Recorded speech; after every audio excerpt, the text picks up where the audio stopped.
Right, we're on. Hello. Hope you're well if you're watching this. Okay, though. So today I want to share with you what I feel is a really effective tool that's going to help you navigate the next 5 weeks, okay, as we go into the party season, through Christmas, New Year, and all the rest of it. And what you need to do for this is take a little bit of time and get either I'm going to put a link to a printable calendar in the group, or you could use your existing, if you have a wall calendar that you have, or if you have a Google calendar or something else that you use online. And all you're going to do is you're going to plot out every day. So it's the 27th today as I say this, as I present this. And we're going to plot out every day, look at every day, and match that with all the social events that you have in your diary. And you're going to label each day between now and the 31st of December as either a maintenance day or a fat loss day. Now, a maintenance day is going to be a day where you are going out for a meal or having family round, or there's some special occasion that's going to involve food or drink. And the goal of those days is to make some sensible choices, but have a lovely time. And then the next day, when you go back into a fat loss day, you're going back to your normal plan. And that's how we're going to think about the next 5 weeks. Okay. Now, I'm going to talk a little bit more about what a maintenance day would look like in a minute. But just before we do that, I just want to go into just zoom back out, I guess, and look at this idea of Christmas and festive eating, sort of just maybe look at the bigger picture. Because when this will be true for a lot of you as you're watching this, but what very often happens when I speak to people for the first time, either when they're thinking about joining the coaching program or when they actually do, they can very often start from a place of feeling really distressed about the food. And they feel, out of control with their eating. They're eating too many of the wrong things, but don't know how to do anything about it. And they're just really locked into this cycle of eating too much, eating too many of the wrong things, and being unable to break it. And that's actually a really distressing cycle for people to in. Nobody feels good when they're eating all the wrong things all the time. And all the wrong things that they're eating are probably what they would describe as or think of as their favorite foods all the time. Okay. And I can relate to this going back to when I was quite young, and it was something that I did for a long time. But Christmas for me, maybe I was off work for 1 or 2 weeks, certainly partying for 2 weeks. But it ended up being almost like a constant binge and drinking fest every day. We were drinking, I was a lot younger, and eating too much of the wrong food, nice food, all the chocolate, all the things that you'd bought, thinking, oh, well, I eat it, then it's gone, and going out for meals and all the rest of it. And probably, a few days, I can remember very specifically, a few days before New Year, just having constant heartburn, and even having a cup of tea was painful because I could feel the sort of discomfort in my throat and in my esophagus or my stomach as I was eating. It was awful. But I was such a martyr and just forced it all down and kept drinking and kept eating, even though literally every mouthful I took of anything was painful. And it's probably not uncommon a thing to do. So, we do all get enjoyment from food. And there are very strong messages that we're faced with in society, just generally, but it really intensifies at this time of year. But food's all about pleasure. It's a way to treat ourselves. It's something that's completely central to all of our celebrations, to the culture, to the religious aspect, to the traditional aspect of it. It's part of the way that brings families together, And it's true, food does play a very important role in our lives for lots of reasons. But like everything else, too much of a good thing stops being a good thing. Okay. And that's just what I want you to think about, because I feel a little bit like if I don't put some spin on it, for want of a better word, I don't want to just feel that I'm taking away the fun out of something, or the opportunity to celebrate or enjoy things out of Christmas. But I do want you, while you're considering what your approach is to Christmas, to think about the bigger picture, okay? So that you're making decisions about what you're having from a considered point. that's all. And, one of the things that, the reason Christmas becomes a time where there is so much food around is, well, there's a couple of reasons. One, we have the opportunity to spend more time with family and friends. There's lots of works dues. Everyone's on holiday. So there's lots of opportunities for socializing, which is one of the nice parts of Christmas, let's face it. And then supermarkets, restaurants, coffee shops, you name it, wherever you go, they all want to make more money this time of year. Okay. Now, some of you may already know this, but before I did this, my career had been in advertising and marketing. And retailers employ really blatant and deliberate tactics at this time of year to make you buy more stuff. They'll pile everything up together. If you think about Aldi in the middle aisle, so you can't decide what you even want. So you probably just put a bit of everything into your shopping bag. Or they'll have special deals, or buy one, get one free, or three for the price of two, or whatever it would be.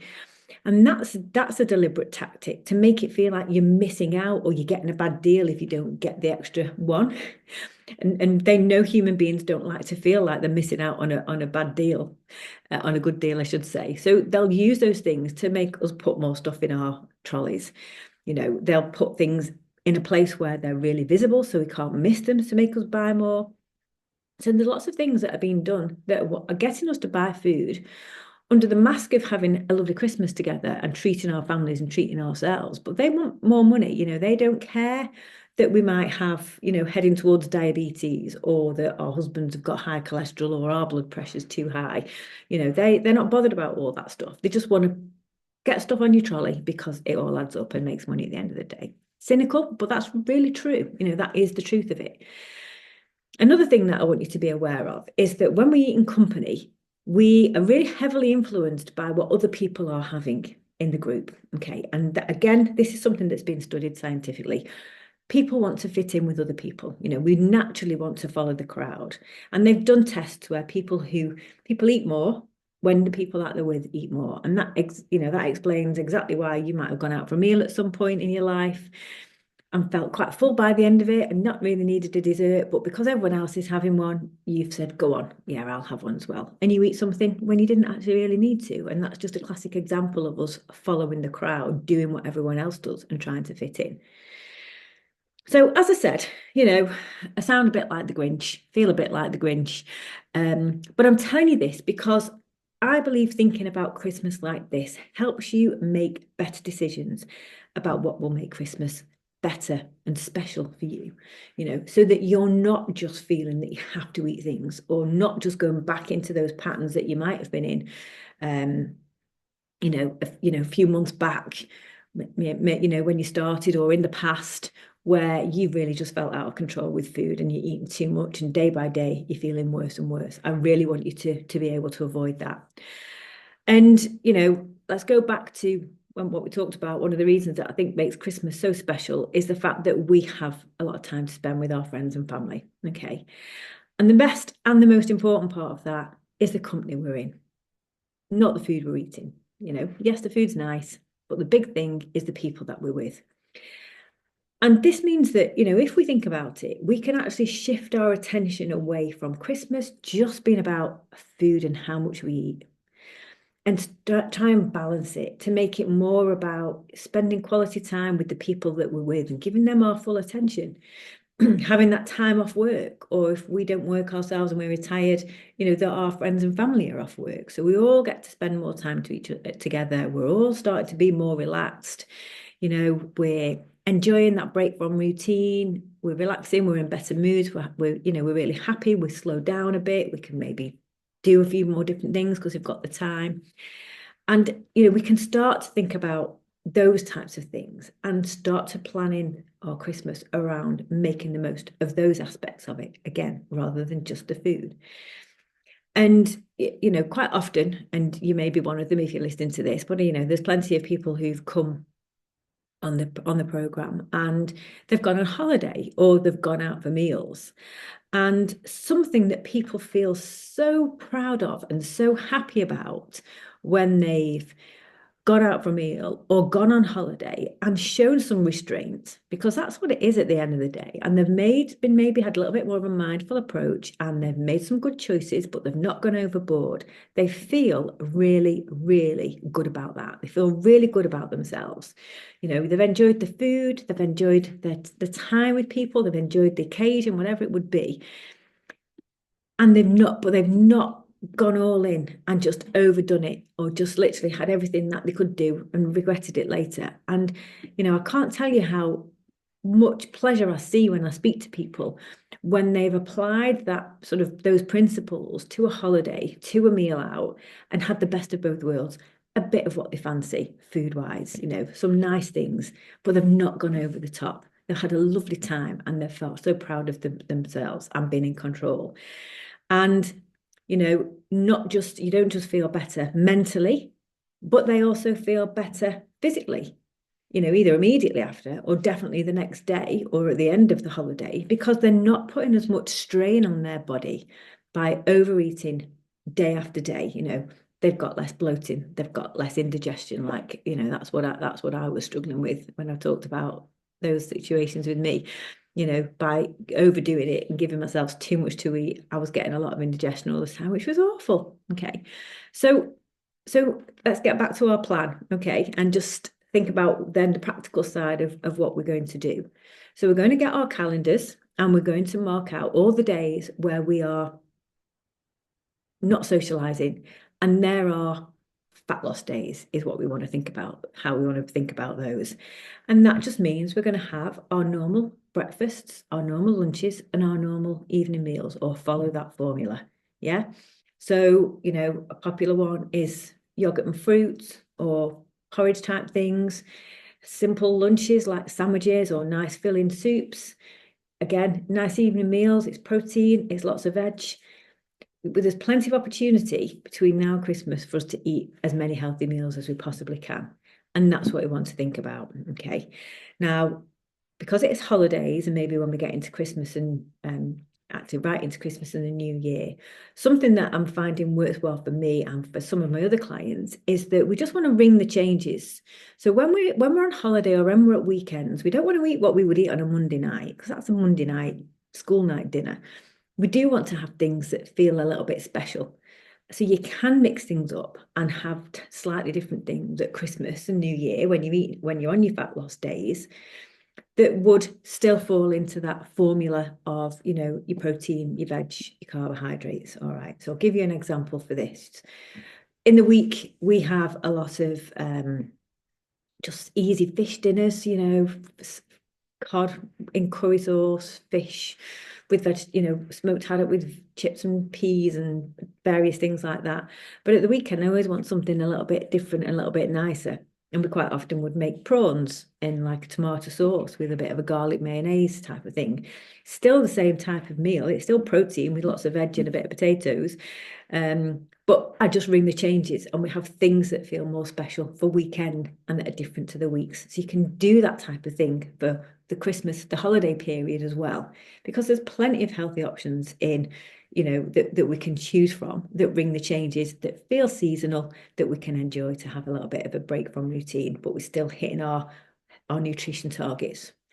So if we can think about those days that we can be on a fat loss day, or a, eating to feel good day, if we prefer to think about it like that, there's tons of opportunities for us to do that. And then when we have a social occasion, and one of the, this is how I tell everyone to approach it when I speak to it, just have a little plan in advance. So if people are coming around for dinner, there's no reason to change your normal breakfast or your normal lunch. And then dinner, well, you're a grown up, you decide, do you want to literally go all in and have everything? Are you happy to make some compromises? Just have 2 courses instead of 3 courses, or have a dessert or drink. So you just have a plan and just think about what you want to do. And crucially on that, what's going to be most enjoyable for you? What are the elements of that meal that you really look forward to? So prioritize those. I'm just going to talk about my Christmas dinner philosophy. So my favorite thing about Christmas dinner is just not even the Christmas dinner. I could just really take it or leave it. If the starters, and it's something that we always had things like prawn cocktail or smoked salmon, which I absolutely love. So I would always really enjoy a starter at Christmas. If I never ate another Christmas dinner in my life, I would not care. Okay. So when it comes to the Christmas dinner, I'll have some, but I'm really saving myself for the Christmas pudding because I absolutely love Christmas pudding with